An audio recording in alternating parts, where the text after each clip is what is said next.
January 28, 1945, Kunming, China. The morning sun cast long shadows across the road as Lieutenant General Daniel Sultan, commander of the India-Burma Theater, watched the approaching convoy. For nearly 3 years, China had been cut off from Allied supply lines, surviving on the trickle of materials flown over the treacherous hump route across the Himalayas. Now, as the lead vehicle approached, a mud-splattered GMC truck adorned with American and Chinese flags, Sultan knew they had accomplished what many had deemed impossible. The Ledo Road, carved through 1,079 miles of the world's most forbidding terrain, was finally open. God, it was something to see those trucks coming in, Sultan would later write in his field journal. Every man who worked on this road, who fought to clear the way, who died in the jungle, they all rode in with that convoy today. As Chinese civilians surrounded the vehicles, throwing flowers and cheering, the full weight of the achievement settled on Sultan's shoulders. This wasn't just a road, it was America's industrial might made manifest in the remotest corner of the war, a physical rejection of the Japanese Empire's stranglehold on China. The Burma campaign, long considered a sideshow to the Pacific War, had just delivered one of the Allies' most significant strategic victories. The road's completion marked the beginning of the end for Japanese forces in Burma. Within months, the flow of supplies would transform China's war effort and seal the fate of Imperial Japan. But the true story of this engineering marvel and the brutal campaign that made it possible began years earlier, in the darkest days of the Pacific War. Introduction and context. December 8, 1941. Rangoon, Burma. The morning after Pearl Harbor, British colonial officials gathered in the governor's mansion, their faces grim as reports filtered in. Japanese bombers had struck not just Hawaii, but the Philippines, Guam, Wake Island, Hong Kong, and Singapore. The Japanese 15th Army was already moving toward Thailand, and Burma would surely be next. Colonel Francis Brink of the U.S. military mission to China sat silently at the edge of the meeting, aware of what few others fully grasped. Burma's fall would mean the end of the Burma Road, China's only supply line to the outside world. Without it, Chiang Kai-shek's forces would collapse, releasing hundreds of thousands of Japanese troops to fight elsewhere. Burma in 1941 was a land of extremes, mountains reaching 16,000 feet in the north, dense jungles, raging rivers that became highways during monsoon season, and tropical diseases that would ultimately claim more Allied lives than Japanese bullets. The colony's infrastructure was minimal. A single railway line and the Burma Road, a narrow, winding highway connecting Lashio to Kunming in China's Yunnan province. British forces in Burma were woefully unprepared. Lieutenant General Thomas Hutton commanded barely 23,000 men, many poorly trained and equipped. Against them would come Lieutenant General Shojiro Ida's veteran 15th Army, fresh from campaigns in China and supported by the Imperial Japanese Air Force. "We knew we couldn't hold," recalled Major General Sir John Smith, who commanded British forces in Burma. The question wasn't if Burma would fall, but how long we could delay the inevitable. For the British, Burma represented the shield protecting India, the crown jewel of their empire. For the Americans, it was the key to keeping China in the war. For the Chinese, it meant survival. And for the Japanese, it offered the chance to sever the last Allied supply line to China, while securing resources needed for their expanding empire. The Japanese attack came swiftly. On January 15, 1942, advanced elements of the 55th Division crossed into southern Burma. 3 days later, Japanese aircraft bombed Rangoon, destroying much of the city and triggering a civilian exodus that clogged roads and hampered military movements. By March 8, Rangoon had fallen. British, Indian, and Chinese forces began a fighting retreat northward. Harried by Japanese troops who moved with shocking speed through terrain the British had considered impassable. Disease, exhaustion, and poor coordination between Allied forces accelerated the collapse. Lieutenant General Joseph W. Stilwell, newly appointed Chief of Staff to Chiang Kai-shek and commander of American forces in the China-Burma-India Theater, arrived just in time to witness the disaster. Abrasive, fiercely intelligent, and brutally honest, Vinegar Joe Stilwell had spent years in China and harbored few illusions about the challenges ahead. "I claim we got a hell of a beating," Stilwell told reporters after walking out of Burma with a small group of Americans, British, and Chinese soldiers. "We got run out of Burma, and it is humiliating as hell. I think we ought to find out what caused it, go back, and retake it." The retreat from Burma marked one of the longest in British military history. Tens of thousands of civilians died on jungle paths leading to India. The Burma Road was cut. China was isolated. And in Washington, London, and Chongqing, leaders faced a devastating question. How could they reconnect with China before it was forced out of the war? Planning and Expectations, July 1942, New Delhi, India. In a sweltering office at the British Army headquarters, Allied planners hunched over maps spread across a large table. The monsoon season had temporarily halted operations in Burma, providing a brief window to develop a strategy for reconnection with China. 3 options lay before them: recapture Burma and reopen the Burma Road, vastly expand the airlift over the hump of the Himalayas, or build an entirely new road from Ledo, in Assam, India, through northern Burma to connect with the old Burma Road. Air Force General Claire Chennault, commander of the Flying Tigers and later the 14th Air Force, argued passionately for the air route. "Give me the planes and I'll keep China supplied," he insisted in cables to Washington. The air route was already operational, if inadequate, moving just 1,800 tons monthly against a minimum need of 10,000 tons. Stilwell, however, remained adamant. "You can't win a war by flying in supplies through the roof of the world. We need a land route." His proposal was audacious. Build a road from Ledo through some of the most forbidding terrain on Earth, while simultaneously fighting to recapture northern Burma.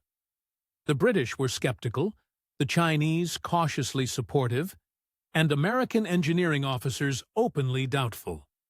Colonel Lewis Pick, who would later take charge of the road's construction, studied early survey reports with growing concern. "This country doesn't need a road," he reportedly told his staff. "It needs an arc."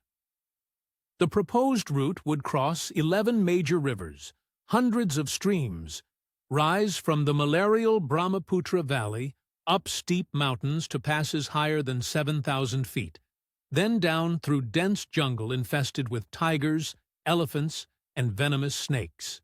General Stilwell's plan required not just engineering prowess, but a complex military campaign.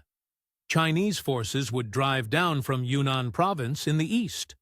A Chinese expeditionary force trained by Stilwell in India would push from the west. British forces would advance from the south, and a new American long-range penetration unit, later known as Merrill's Marauders, would strike behind Japanese lines. In London, Prime Minister Winston Churchill remained unconvinced. "We are being asked to employ enormous resources and incur grievous casualties for an area of dubious strategic importance," he noted in a memo to his war cabinet. Churchill preferred to concentrate on retaking Singapore and Malaya. The Burma campaign, he believed, would become a vorticose suction pump, drawing resources away from more critical theaters. President Franklin Roosevelt, however, saw a broader picture. Keeping China in the war tied down more than 1 million Japanese troops. Moreover, American airfields in China, could serve as bases for the strategic bombing of Japan itself. In a tense meeting with Churchill in January 1943, Roosevelt insisted the Burma campaign move forward. "If China goes under," he warned, "we'll have to move our whole bloody fleet back to Hawaii just to hold our line." The road and the campaign to build it were approved, despite Churchill's reservations. Planning the road itself fell to American engineers, who faced logistical challenges beyond anything previously attempted. Every piece of equipment, every gallon of fuel, every spare part had to be shipped from the United States to Calcutta, then transported by rail to Assam, and finally carried to the construction sites. Material requirements were staggering: 30,000 tons of steel for bridges, millions of gallons of fuel for equipment, spare parts for hundreds of bulldozers, graders, and dump trucks that would wear out quickly in jungle conditions. Colonel Pick assembled an unprecedented engineering force, 11,000 American engineers, including 345 officers and 10,655 enlisted men, supplemented by 65,000 local laborers. Most of the Americans were African-American soldiers serving in segregated units, who would perform some of the most difficult and dangerous work of the entire campaign. Captain William Hicks, of the 45th Engineer General Service Regiment, recalled the first briefing. "Colonel Pick stood there, pointed at a blank spot on the map, and told us we'd be building a road through it. Someone asked what was there, and he just said, 'That's what you're going to find out.'" The expectations for the road were as monumental as the challenges. When completed, the Ledo Road needed to support two-way traffic in all weather conditions, carrying a minimum of 65,000 tons of supplies monthly. Engineers estimated they would need to move 22 million cubic yards of earth, enough to build a wall 3 feet wide and 3 feet high stretching from New York to San Francisco. Captain Frederick Wyand, an intelligence officer who would later become U.S. Army Chief of Staff, calculated that at standard construction rates, the road would take 12 years to complete. The Allied command expected it done in less than 2. As 1943 began, the first bulldozers began carving into the jungle at Ledo. The race against time, terrain, weather, disease, and Japanese resistance had begun. Intelligence and Preparations, October 1942. Fort Hertz, northernmost Burma. Captain William Wilkinson of the British Special Operations Executive crouched beside a small fire, interviewing a Kachin tribal leader who had walked 27 days through Japanese-held territory to reach the Allied outpost. The intelligence he brought was invaluable. Detailed Japanese troop dispositions, condition of roads and bridges, and, crucially, confirmation that local tribes were eager to fight against the Japanese occupiers. Intelligence gathering for the Burma campaign represented one of the war's most complex and dangerous undertakings. The theater's vast size, diverse populations, and extreme terrain made conventional reconnaissance nearly impossible. Instead, Allied forces relied on a remarkable network of indigenous scouts, British stay-behind agents, American OSS operatives, and aerial photography. The Kachin Rangers, recruited from hill tribes of northern Burma, became the eyes and ears of the Allied advance. Major Ord Wingate's Chindits, British special forces who operated behind enemy lines, provided critical intelligence while disrupting Japanese communications. Meanwhile, Allied code breakers at Bletchley Park and Arlington Hall worked to decipher Japanese military communications. "Our intelligence picture was assembled like a mosaic," recalled Colonel John Coughlin of Allied intelligence. A Kachin scout might report a Japanese battalion moving north. A Chindit radio operator would confirm it 2 days later. Then aerial reconnaissance would photograph their supply dumps. Each piece meant little alone, but together they revealed Japanese intentions. This intelligence painted a sobering picture. Lieutenant General Renya Mutaguchi commanded approximately 170,000 battle-hardened troops in Burma. They controlled all major cities, the Central Plains, and most transportation routes.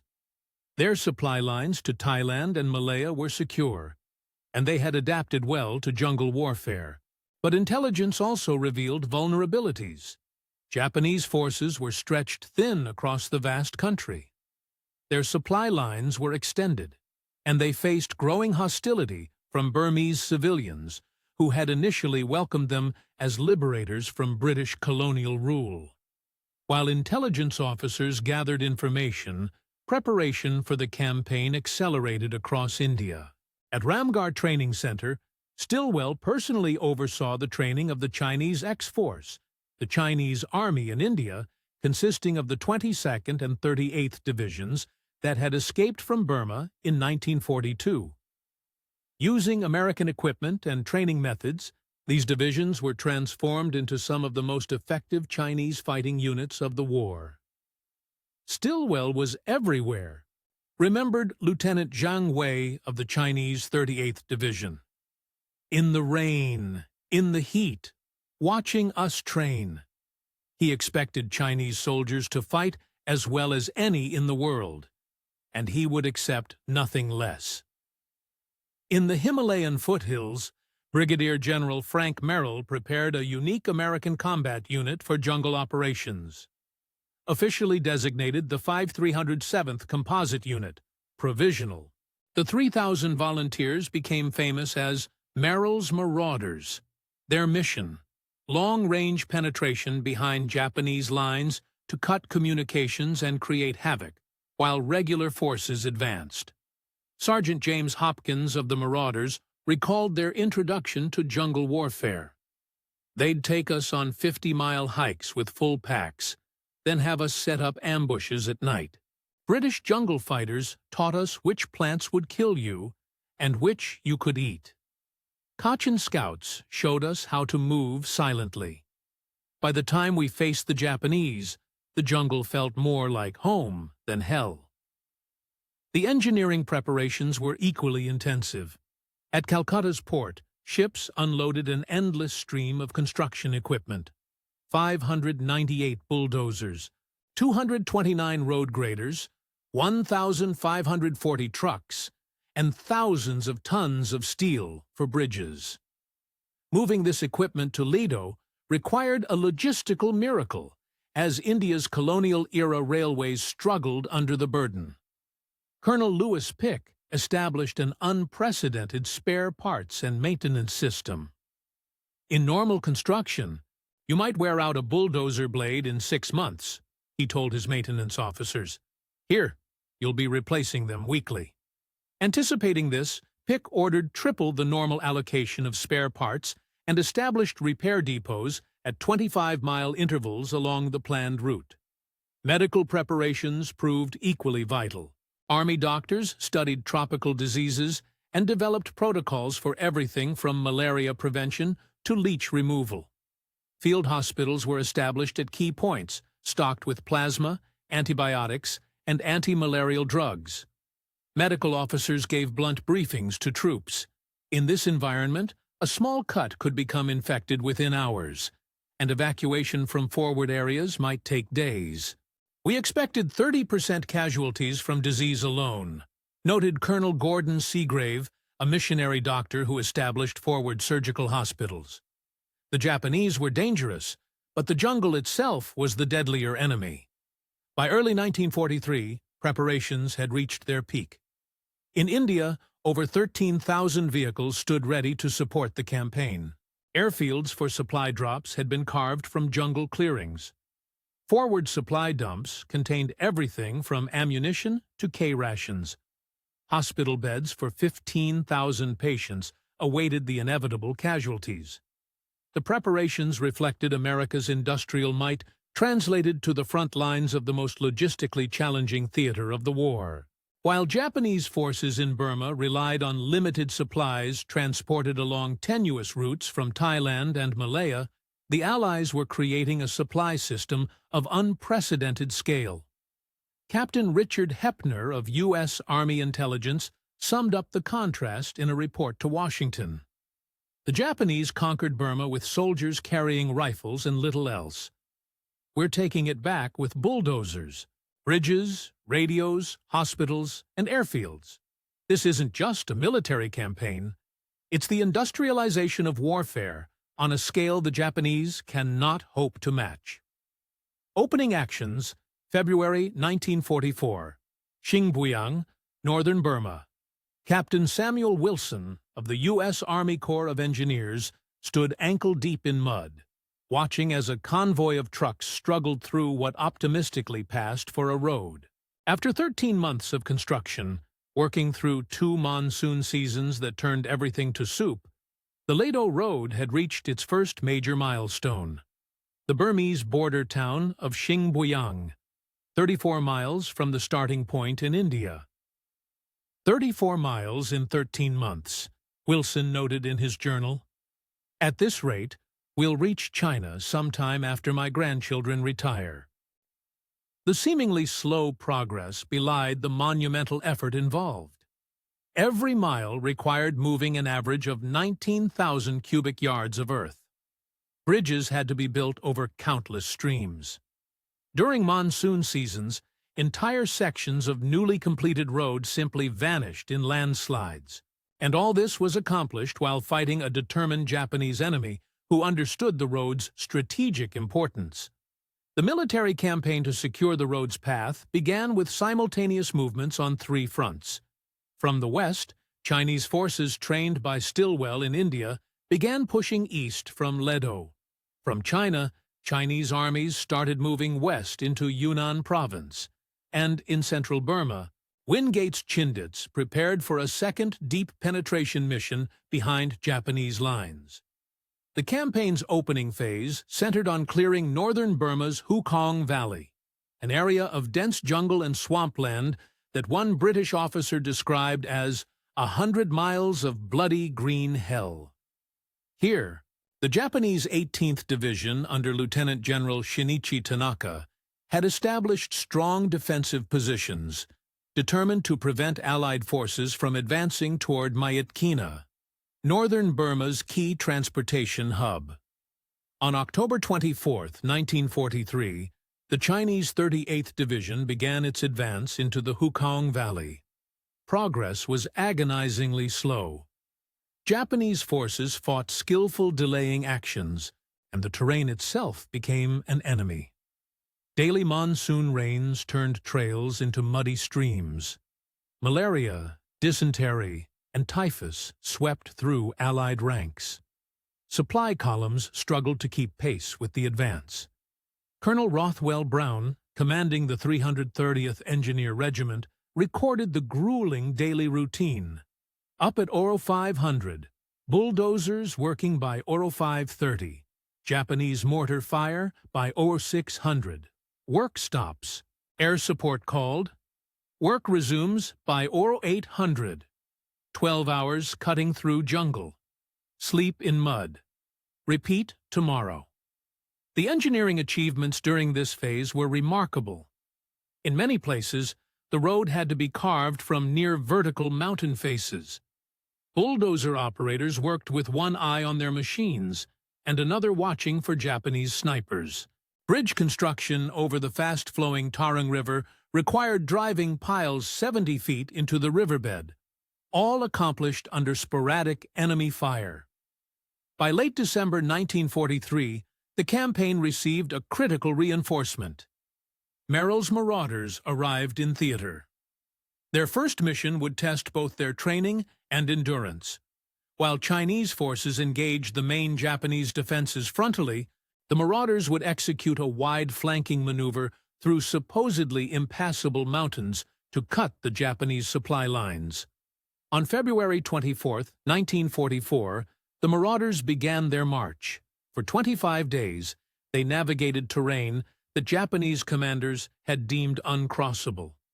Each man carried only what he could bear: rifle, ammunition, 5 days of K rations, water purification tablets, anti-malarial drugs, and a jungle kit. Heavy weapons and additional supplies came by airdrop when possible. Private Robert Landis of the 2nd Battalion recalled, "We'd march all day, set up defensive positions, collapse from exhaustion, then get up and do it again.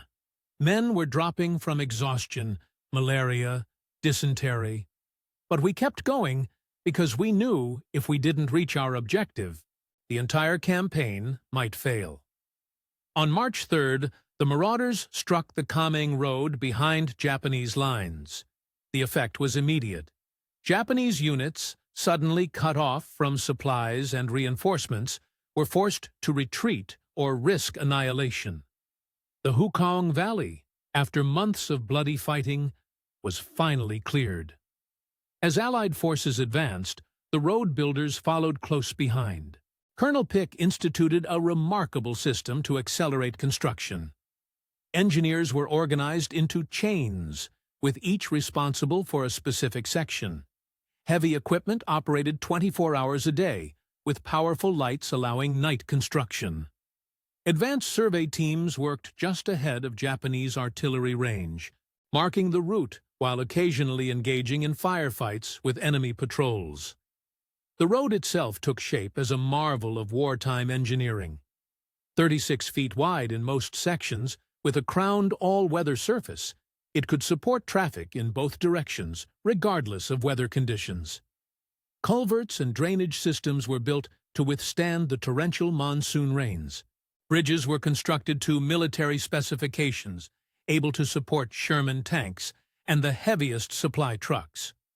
By April 1944, the campaign entered its most critical phase. Allied intelligence identified Mountbatten as the key to northern Burma. Its capture would provide not only a major supply hub, but also an airfield that could eliminate the most dangerous section of the Hump air route. Stilwell ordered a bold, two-pronged attack. Chinese forces would advance along the main road, while Merrill's marauders, despite being severely depleted by combat and disease, would attempt another flanking maneuver to seize Mountbatten airfield. The marauders' approach to Mountbatten became one of the most grueling marches of the war. Colonel Charles Hunter, temporarily commanding the unit while Merrill recovered from a heart attack, led fewer than 1,300 effective troops, less than half their original strength. They crossed the 6,000-foot Kumon Range, a journey that Japanese commanders had assessed as impossible for a military force. Men were literally crawling up those mountains, remembered Lieutenant Logan Weston. We'd advance a few hundred yards, then rest, gasping for breath in the thin air. Mules died on the trail. Men with malaria shivered violently despite the heat. But we kept moving because Stilwell had given us a mission, and that was that. On May 17, 1944, advance elements of the marauders, supported by Chinese and Kachin troops, achieved complete surprise by emerging from the mountains directly opposite Mountbatten airfield. After a brief firefight, the airfield was secured. For the first time since the campaign began, Stilwell allowed himself a moment of triumph, sending a 3-word message to Allied headquarters. Mountbatten airstrip taken. The victory, however, was incomplete. While the airfield had fallen, Mountbatten town remained in Japanese hands. What Stilwell had hoped would be a quick operation turned into a grueling 2-month siege as Japanese reinforcements rushed to the area. The marauders, already at the limit of human endurance, suffered grievously. By the campaign's end, they had suffered almost 95% casualties from combat, disease, and exhaustion. As the battle for Mountbatten intensified, the road builders pushed forward with renewed urgency. The capture of the airfield had shortened supply lines, allowing more equipment and men to reach the front.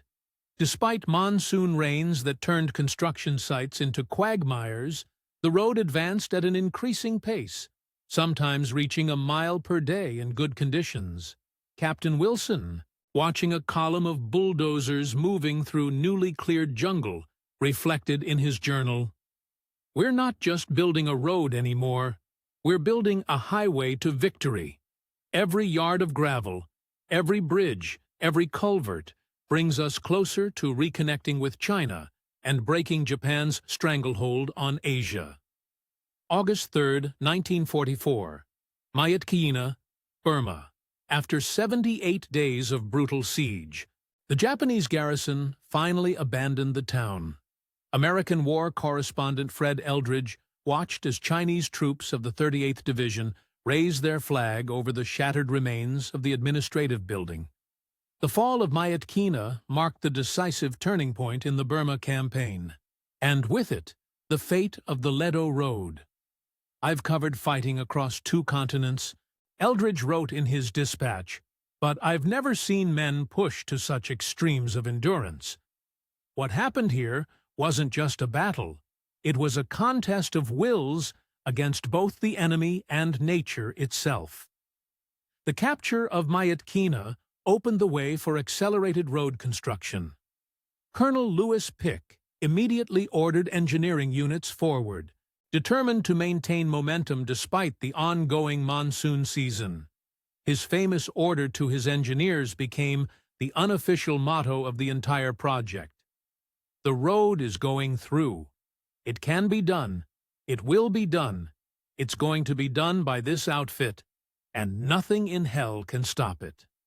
For the Japanese High Command, the loss of Mountbatten forced a painful reassessment. Lieutenant General Tanaka, commander of the 18th Division, later confessed in his diary, "We could fight the Allied soldiers to a standstill. We could match their courage and tactics. What we could not match was their machinery, the endless stream of bulldozers, trucks, and supplies. For every bridge we destroyed, they built 2 more. It was then I understood we were fighting not just an army, but the industrial might of America." This realization that the Allies could deploy industrial resources on a scale that Japan simply could not match spread through Japanese ranks. Colonel Takeo Hayashi, a staff officer with the Burma Area Army, recalled the psychological impact. "When we captured Burma in 1942, we advanced with light equipment and limited supplies. 2 years later, we watched American engineers move mountains. How does one fight against such productivity?" The critical moment came not as a single dramatic event, but as a gradual, inexorable shift in momentum. Each completed mile of road represented another nail in the coffin of Japanese ambitions in Burma. By September 1944, the road had reached Warazup, over 200 miles from its starting point. Engineers were now advancing at rates unimaginable in the early days, sometimes completing 3 miles in a single day, under favorable conditions. This acceleration reflected the mathematics of Allied industrial superiority. When construction began in December 1942, engineers had just 72 bulldozers available. By mid-1944, that number had grown to nearly 600. While Japanese forces struggled with dwindling supplies, carried by pack animals over mountain trails, Allied forces received a steady flow of equipment manufactured thousands of miles away. Staff Sergeant William Sloan of the 330th Engineer Regiment captured this disparity in a letter home. "The Japs threw everything they had at us yesterday. Mortar fire, snipers, even a banzai charge. We lost 2 bulldozers. This morning, we had 4 new ones flown in. That's when I knew we couldn't lose this fight." The human cost remained staggering. Malaria infected over 60% of Allied troops, despite aggressive prevention measures. Amoebic dysentery, dengue fever, typhus, and jungle ulcers claimed thousands more. Combat casualties mounted as Japanese forces fought desperate rearguard actions. Yet the road continued to advance, a testament to the determination of the men building it. Captain John Arrowsmith, a medical officer with the 209th Engineer Combat Battalion, wrote, "I've treated men who refused evacuation, despite fevers of 105 degrees. Engineers working until they collapsed. Bulldozer operators who kept going despite shrapnel wounds. They understood what was at stake. This wasn't just a road, but a lifeline for an entire theater of war. By January 1945, the impossible had become inevitable. The road had reached the Burma-China border, connecting with the old Burma Road near Wanting. On January 12th, the first convoy of 54 trucks departed Ledo, led by General Pick himself. Their cargo, 600 tons of war materiel destined for beleaguered Chinese forces. Lieutenant James Williams, riding in the lead jeep with Pick, later described the journey. "Every mile we drove represented thousands of hours of back-breaking labor. We crossed bridges still damp with fresh concrete. We passed bulldozers still clearing landslides. Along the way, engineers stood watching us pass, filthy, exhausted men who had accomplished what everyone said couldn't be done." 16 days later, on January 28, 1945, the convoy reached Kunming, China. The Burma Road, now officially renamed the Stilwell Road by Generalissimo Chiang Kai-shek, was open. China's isolation had ended, and with it, Japan's last hope of victory in the China-Burma-India Theater vanished. May 1945, Kunming, China. Lieutenant General Albert Wedemeyer, who had replaced Stilwell as commander of American forces in China, stood on the reviewing stand as another convoy rolled into the city. In the 4 months since the road's completion, over 35,000 tons of supplies had flowed into China, a figure that would reach 173,000 tons by the war's end. "What we are witnessing today," Wedemeyer told assembled Chinese and American officials, "is not merely the arrival of trucks and supplies. It is the arrival of industrial power that will transform this war." For the men who had built the road, reactions were more personal. Technical Sergeant Raymond Edwards of the 45th Engineer General Service Regiment recalled, "When we reached China, Chinese civilians lined the road for miles. Old men bowed to us, women threw flowers, children ran alongside our trucks cheering. After 2 years of jungle hell, seeing their faces made it all worthwhile." British Field Marshal William Slim, whose 14th Army had fought its way north from India, offered perhaps the most eloquent assessment. "The Ledo Road is not just a highway of steel and stone, but a symbol of what free men can accomplish when necessity demands the impossible." The Japanese response to the road's completion revealed how thoroughly they had been outmatched. Imperial General Headquarters in Tokyo had consistently underestimated Allied engineering capabilities. Initial intelligence reports had deemed the road project a fantasy that will drain Allied resources without military benefit. By the time they recognized its strategic importance, it was too late to stop its progress. Lieutenant General Shinichi Tanaka, captured after the war, admitted during interrogation, "We studied American technical journals before the war. We knew your industrial capacity in theory. But to witness it in practice, to see mountains moved, rivers bridged, and jungles cleared by machines, that was something our leadership could never fully comprehend. The Ledo Road broke not just our supply lines, but our confidence." For the engineers who built it, the statistics told the story of their achievement. 1,079 miles of all-weather highway, constructed in just over 2 years through some of the world's most forbidding terrain. 365 bridges with a total length exceeding 10 miles. 15,000 culverts. 22 million cubic yards of earth moved. All accomplished while fighting a determined enemy and battling tropical diseases that claimed more lives than combat. The human cost was equally staggering. Of the 11,000 American engineers who worked on the road, nearly 45% were hospitalized at some point for disease or injury. Among the 65,000 local laborers, casualties were even higher. In total, the Burma campaign claimed over 72,000 Allied casualties, with disease accounting for nearly 80%.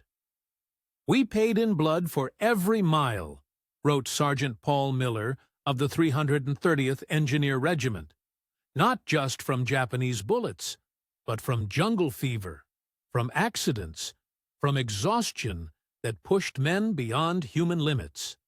Some stretches of road cost us a man per yard." For the strategic planners in Washington and London, the road's completion vindicated their faith in American engineering prowess and industrial might. In a war where logistics often determined victory, the Ledo Road represented one of the most ambitious logistical achievements in military history. March 1945. Pentagon, Washington, D.C. General George Marshall, Army Chief of Staff, briefed President Roosevelt on the Burma campaign's strategic impact. The presentation included a simple chart. Japanese shipping losses in the Pacific had reached catastrophic levels due to American submarine warfare, while supplies to China had increased sixfold since the road's completion. The Japanese conquered half of Asia with limited industrial capacity, Marshall noted. "We're taking it back with bulldozers and bridges, trucks and planes. This is a war of production as much as courage, and on that battlefield, they cannot compete." The strategic consequences of the Burma campaign extended far beyond the immediate theater. By reconnecting with China, the Allies ensured that over 1 million Japanese troops remained tied down on the Asian mainland, unavailable for deployment to the Pacific Islands, where American forces were advancing toward Japan itself. Perhaps more significantly, the road created a psychological turning point. For Chinese forces, who had fought in isolation since 1938, the arrival of American supplies signaled that they were no longer alone. For Japanese commanders, it demonstrated that no terrain, not even the Himalayas, could protect them from American industrial power. General Tanaka's assessment, found in his captured field diary, proved prophetic. "Americans build while they fight. Each day their position grows stronger while ours weakens. They bring their factories to our front door. Against such an enemy, conventional tactics cannot prevail." The road's strategic impact extended beyond military considerations. It represented America's commitment to China as an ally and established infrastructure that would influence Asian geopolitics for decades after the war. The engineering techniques developed during its construction would later be applied to highways around the world, including America's own interstate system. Colonel Lewis Pick, addressing his engineers after the first convoy reached China, captured the achievement's essence. "What you have built is more than a road. It is proof that free men, properly equipped and motivated, can overcome any obstacle. The Japanese bet that those mountains and jungles would protect them forever. You just proved them catastrophically wrong." August 1945. Tokyo, Japan. As American B-29 bombers from bases in the Mariana Islands delivered the final blows to Japan's cities, Imperial General Headquarters staff officers conducted a grim assessment of the war's turning points. Among the factors cited in their report was the unexpected American success in Burma and the completion of a supply route that Japanese planners had considered logistically impossible. The report concluded, "We failed to appreciate the American capacity for moving earth, bridging rivers, and creating infrastructure under combat conditions. Where we saw impassable mountains, they saw engineering challenges. This fundamental difference in perspective helps explain our inability to maintain the isolation of China." Today, portions of the Ledo Road still exist, though much has been reclaimed by the relentless jungle. The bridges, designed for military traffic, continue to span rivers in one of the world's most remote regions. Occasional convoys still traverse sections of the route, carrying goods between India and China along the path carved by American bulldozers. For the few surviving veterans who built it, the road represents their generation's defining achievement, a physical manifestation of American determination and industrial might brought to bear in humanity's darkest hour. As Sergeant Thomas Kelly of the 330th Engineer Regiment wrote in his memoirs, "I've seen the pyramids of Egypt and the skyscrapers of New York, but nothing compares to what we built through those mountains and jungles of Burma. We didn't just build a road. We built a monument to what Americans can do when we decide something must be done, regardless of the cost or difficulty. Future generations may forget our names, but that road will always tell our story."